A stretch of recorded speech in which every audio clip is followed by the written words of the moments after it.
In the bright morning sunlight streaming through the wide windows of an elementary school classroom in Osaka, a teacher named Hiroshi stands quietly near the back wall, his posture relaxed and his hands loosely clasped behind him. 20 third graders are working in small groups on a shared art project, voices low and focused. When two boys bump into each other reaching for the same marker, a brief exchange of words begins. One boy's voice rises slightly, the other frowns.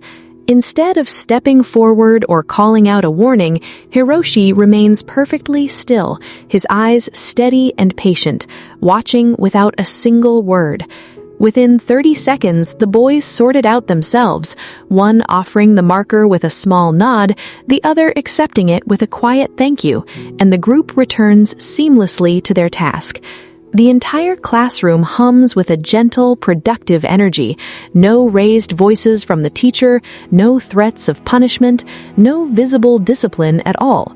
Why does this ordinary Japanese classroom feel so remarkably calm, so free of the constant disruptions and behavior issues that many Western teachers and parents have come to expect as normal?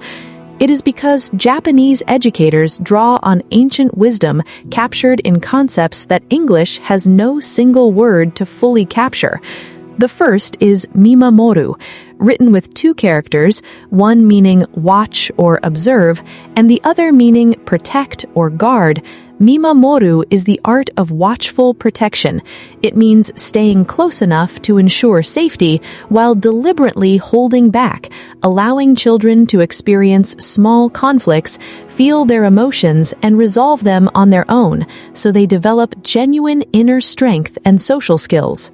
The second is shitsuke, written with characters that combine elements of body and beauty, or propriety. Shitsuke refers to the gentle, consistent training of character through daily example, repetition, and modeling, rather than force, rewards, or punishment. It is not about controlling behavior in the moment, but about shaping a child's inner compass, so good conduct becomes as natural as breathing. These two ideas together create a classroom culture where discipline problems simply do not arise because children have internalized self-regulation and group harmony from the very beginning. In Western culture, we have been trained to do the exact opposite. When any hint of disruption appears, raised voices, minor conflicts, off-task behavior, teachers often step in immediately with verbal corrections, timeouts, point systems, or threats of consequences. We treat every incident as a problem that demands adult intervention, as if children cannot be trusted to handle their own interactions. This reactive style, rooted in a belief that external control is necessary to maintain order, actually teaches students to rely on authority rather than developing their own internal standards. The more we manage and punish, the more they test limits when the adult is not watching, creating a cycle of constant reminders, escalating disruptions, and exhausted teachers. It also heightens anxiety for everyone because children learn that their impulses are dangerous unless externally suppressed. Research from the University of Delaware, led by Professor George Baer, highlighted this stark cultural difference in a study comparing how American and Japanese children think about regulating their behavior. 90% of U.S. children mentioned fear of punishment as their primary reason for good behavior, while Japanese children overwhelmingly focused on the impact of their actions on others and the group, with almost none referencing punishment. Japanese wisdom reverses this completely. Mimamoru gives children the protected space to practice resolving conflicts and managing emotions autonomously, while shitsuke provides the steady modeling and daily routines that make calm, responsible behavior feel natural and right.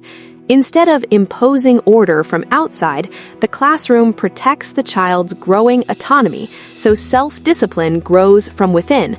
And real science confirms why this produces classrooms that stay calm without traditional discipline.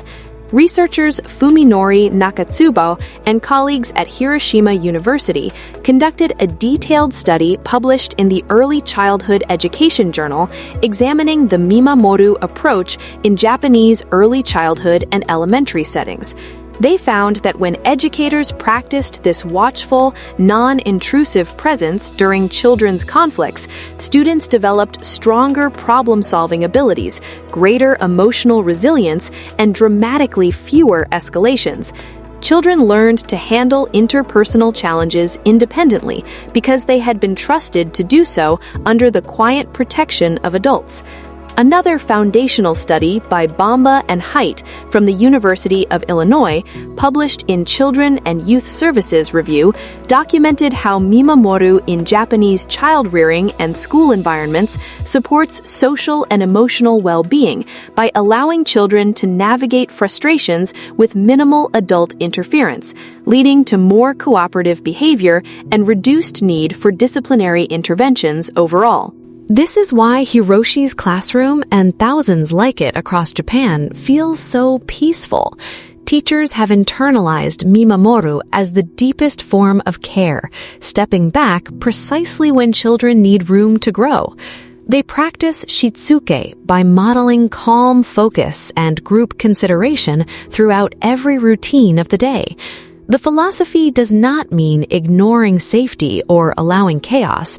It means trusting children's inherent capacity to learn from experience while providing the invisible safety net of watchful presence.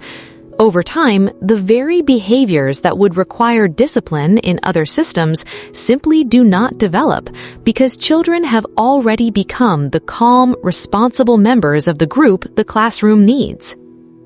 Here is your first tactic, drawn directly from mimamoru, that you can begin using tonight, whether you are a parent at home or thinking about school routines.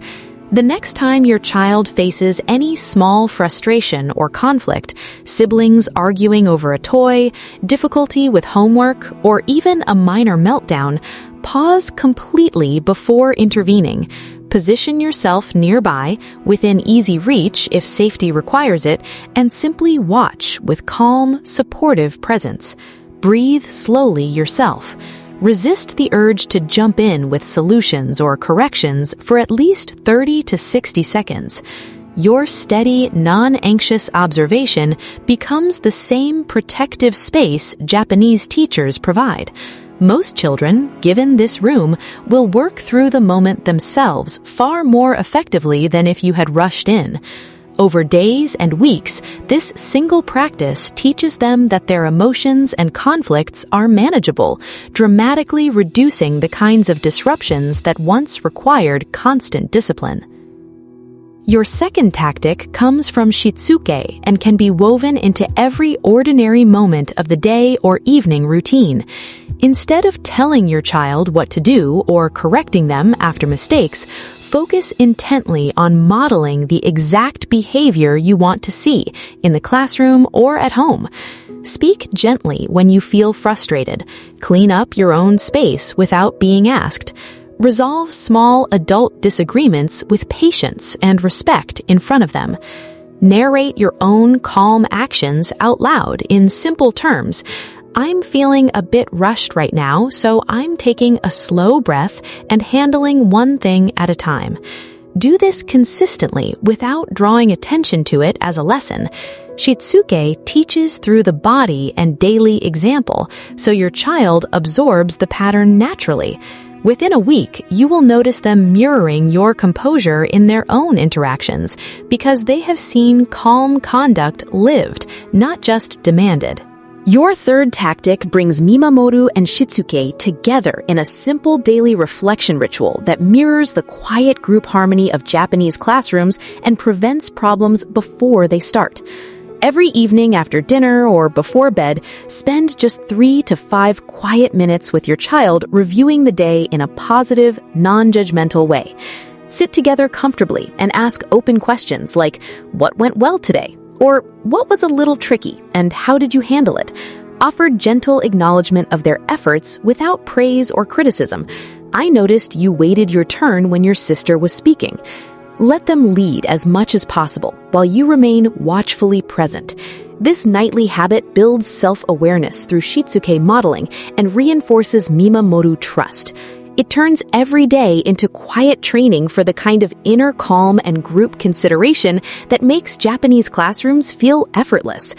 Japanese families and schools have used versions of this reflection for generations, and it compounds quickly. Fewer outbursts at home, smoother transitions to school, and children who carry a deep sense of responsibility into the classroom. As these practices settle into your family rhythm, something quietly profound begins to shift. Mornings and evenings that once involved constant reminders and corrections flow with natural cooperation. Sibling interactions and homework moments become opportunities for growth instead of battles. You find yourself breathing easier, no longer braced for the next disruption or power struggle. Your child starts to carry the same visible self-assurance and group awareness you see in Japanese students, handling challenges with quiet competence because you have protected the space for them to develop it. The exhaustion that once defined managing behavior gives way to a deeper, more joyful connection, the kind where you watch your children grow into calm, resilient people who know how to maintain harmony because they have been trusted to learn it from within. This is the hidden power of Japanese classroom wisdom, not stricter rules or more punishment, but a gentle cultivation of inner discipline that keeps entire rooms peaceful without any need for traditional discipline at all.